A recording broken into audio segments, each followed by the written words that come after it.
augstgodātais valsts prezidenta kungs, augstgodātais rektor Magnifikus, Čakstas dzimtes pārstāvi mīļie un visi klātesošie.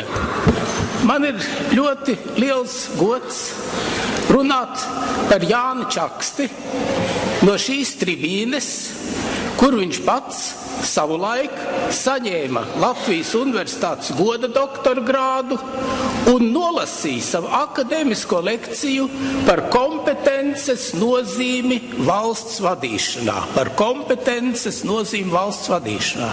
To mēs visi saprotam arī šodien, cik tas ir nozīmīgi.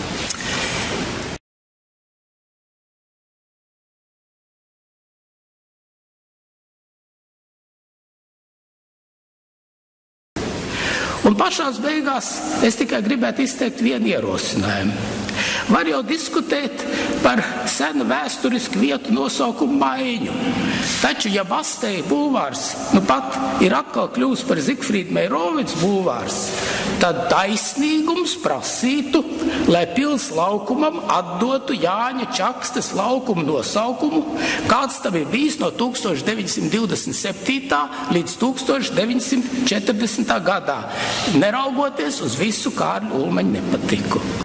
Ja mūsu šīs dienas sanāksme pieņemt šādu aicinājumu valsts prezidentam, tāpat arī kā akceptēt aicinājumu Maskavas universitātē atklāt piemiņas plāksni pirmajam Latvijas prezidentam, tas varbūt būtu reāls solis Jāņa Čakstes popularitātes celšanai mūsu sabiedrībai, kas ir ļoti nepieciešama, un viņas piemiņas uzturēšanai.